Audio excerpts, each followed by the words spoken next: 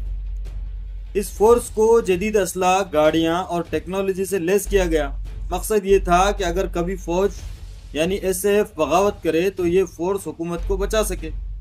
لیکن تقدیر کا کھیل دیکھیے، 2019 میں جب عوامی احتجاج عروج پر پہنچا اور عمر البشیر کو اقتدار سے ہٹایا گیا تو اس وقت کے سربراہ تھے محمد حمدان دگالو حمیدتی اور SAF کے سربراہ تھے عبد الفتاح البرہان۔ ان دونوں نے فیصلہ کیا کہ عوام کا غصہ بڑھ رہا ہے، ملک کی حالت بگڑ رہی ہے، اب عمر البشیر کو جانا ہی ہوگا۔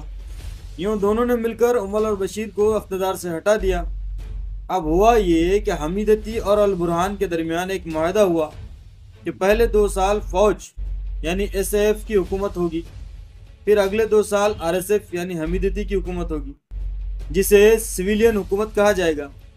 یعنی پہلے فوجی حکومت اور اس کے بعد ملک میں عام انتخابات ہوں گے، جو جیتے گا وہ سودان کا صدر بنے گا۔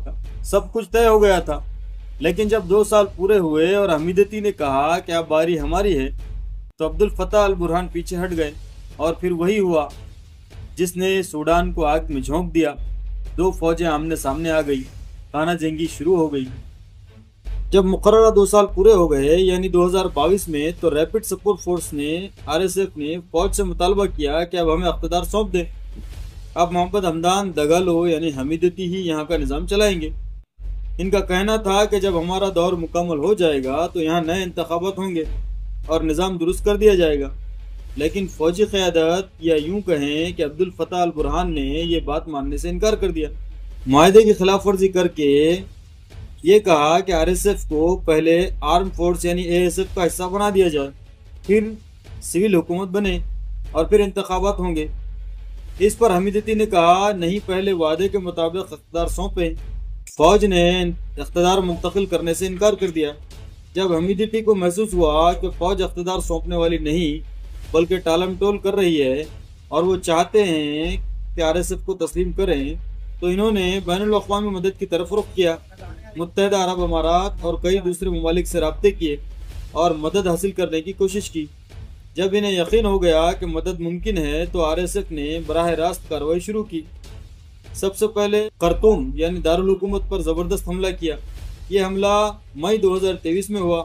RSF نے فوجی ٹھکانوں کو نشانہ بنایا یعنی ASF کے ٹھکانوں کو نشانہ بنایا اور سول انتظامی دفاتر اور حکومتی عمارتیں تباہ کرنے کی کوشش کی۔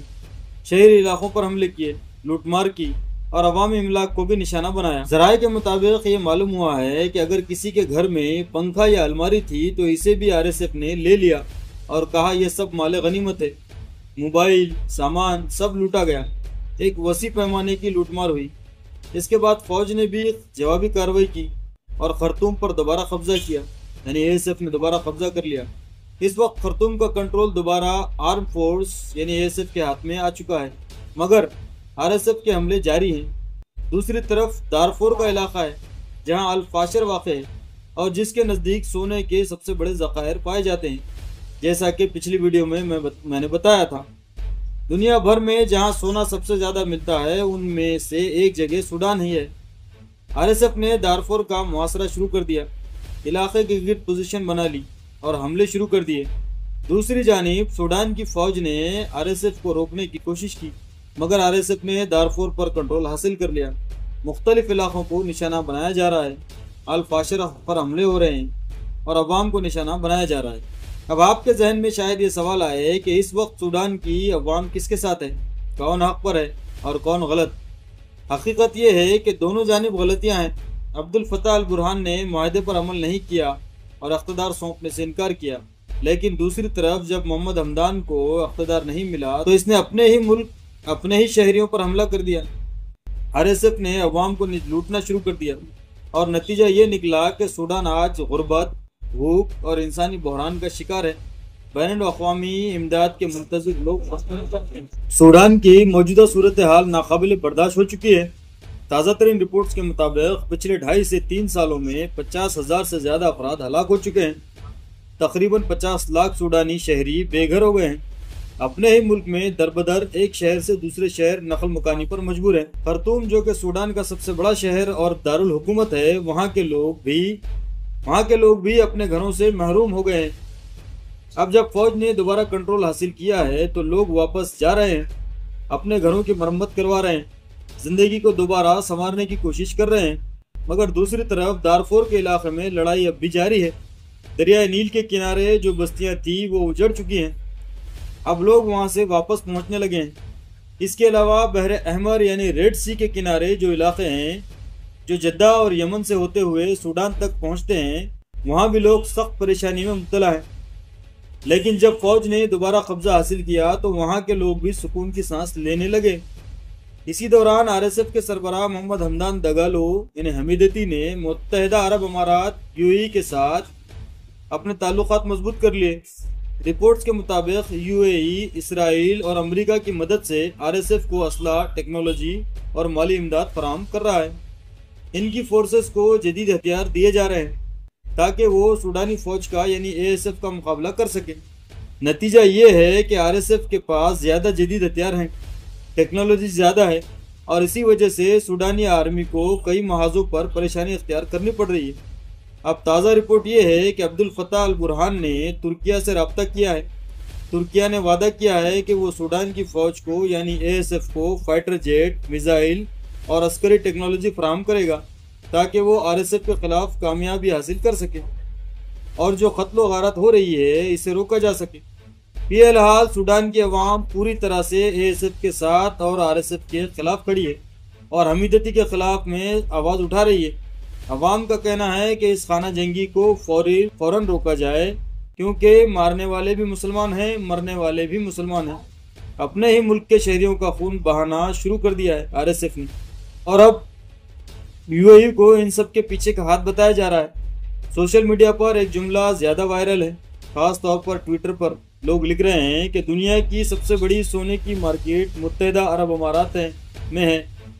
جو لوگ دبئی میں رہتے ہیں وہ وہاں سے سونا بسکٹ کی شکل میں خرید کر بھارت، پاکستان اور دوسرے ممالک میں لے جاتے ہیں۔ سب کو لگتا ہے کہ دبئی کا سونا سستا اور خالص ہے، مگر دراصل یہ سونا UAE کی زمین سے نہیں نکلتا بلکہ یہ سونا سوڈان سے لایا جاتا ہے۔ اسی لیے لوگ اب کہہ رہے ہیں UAE کا جو سونا ہے وہ سوڈانیوں کے خون سے لت پت ہے، کیونکہ UAE RSF کو اسلحہ اور مدد دے کر سوڈان سے سونا حاصل کر رہا ہے۔ ناظرین، آج کے لیے اتنا ہی، مجھے دیجیے اجازت، پھر ملاقات ہوگی۔ میرے چینل الف ٹائم کو سبسکرائب کیجیے تاکہ میں مزید تفصیلاتی ویڈیو آپ کے لیے لا سکوں۔ شکریہ، خدا حافظ۔